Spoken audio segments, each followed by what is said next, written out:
Taman budaya dikelilingi kayu jati. Di dalamnya banyak jenis hewan. Sebelum kami mulai presentasi, izinkan kami untuk menyapa hadirin sekalian. Assalamualaikum warahmatullahi wabarakatuh. Beli kelapa di Pulau Sumatera, membawa rambutan dengan kapal. Betapa bahagia segenap jiwa bisa menyambut Dewan Juri secara virtual.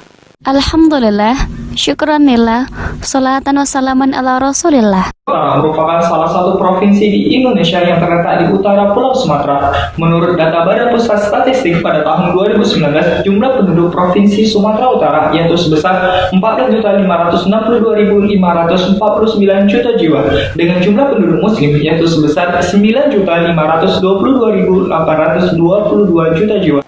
Menurut Badan Pusat Statistik Sumatera Utara, terdapat 10.738 masjid dan 4.822 musola yang tersebar di seluruh Sumatera Utara. Dari besarnya jumlah masjid dan musola, ternyata pengelolaan dana masih berbeda-beda di setiap masjid dan musola.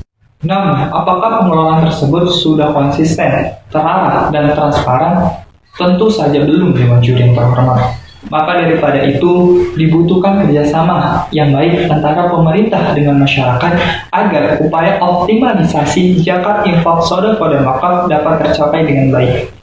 Seperti yang kita ketahui, banyak sekali penyelewengan dana masjid, seperti di Sumbar kemarin. Sebesar 1,5 miliar uang digelapkan, dana masjid digelapkan. Nah, berikut contoh kasus berikutnya. Artinya, masih benar-benar banyak sekali penyelewengan dana masjid ini dan tidak adanya transparansi dalam mengelola dana masjid. Padahal kita sangat mengetahui bahwasanya potensi Jiswaf ini dikembangkan di masjid sangat baik dan sangat besar. Maka daripada itu, saya, Rizky Pranata, Saya, Khairunisa Brumani, Saya, Fadila Anissa Putri, menawarkan sebuah solusi inovatif yang kami beri judul Sistem implementasi saldo 0 rupiah, Dorjikti.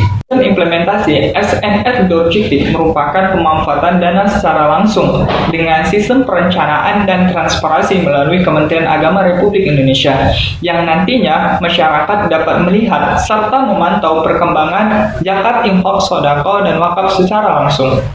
mekanisme pencatatan yang dilakukan oleh takmir masjid dalam dana masuk dan dana keluar serta membuat laporan keuangan masih sangat sederhana.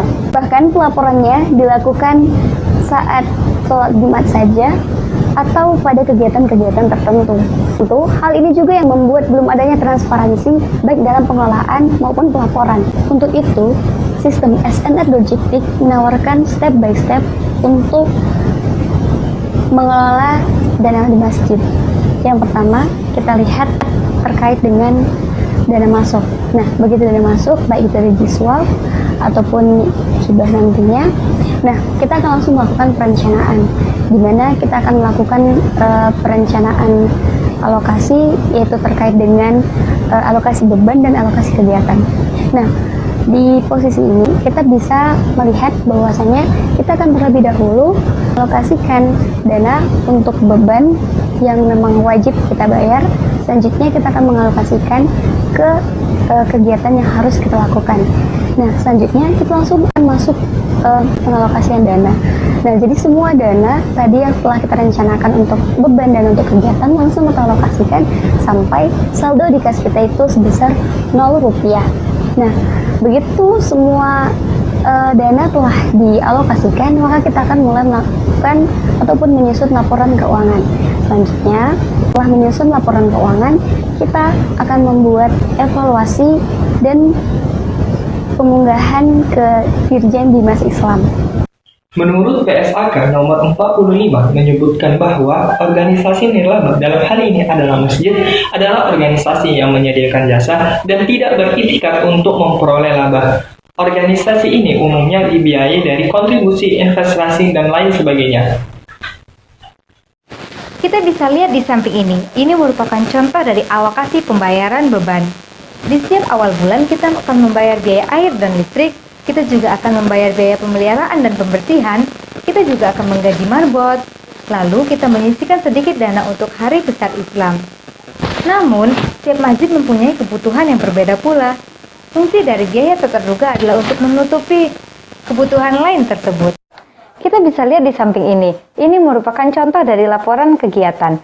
Di sini kita bisa melihat ada iftar jam'i. Nah, ini bisa dilakukan setiap minggunya seperti puasa Senin Kamis. Nah, di sini juga ada kajian mingguan. Kajian mingguan itu bisa saja kita lakukan 2 kali sekali setiap minggu atau 1 kali. Nah, di setiap bulannya kita bisa mengadakan kajian akbar. Lalu kita juga bisa memberikan bantuan sosial kepada orang yang membutuhkan. Sesuai dengan PSAK nomor 45 terkait dengan organisasi nirlaba, salah satunya adalah masjid. Maka dalam membuat laporan keuangannya harus sesuai dengan standar PSAK. Nah, seperti kita lihat, ada yang namanya laporan posisi keuangan. Selanjutnya, laporan arus kas, laporan aktivitas. Setelah laporan-laporan tersebut telah selesai disusun oleh takmir masjid, maka setiap takmir masjid akan mengirimkannya ke Dirjen Bimas Islam. Lalu, Dirjen Bimas Islam akan menginputnya ke website Dirjen Bimas Islam. Lalu, diinput ke pustaka digital.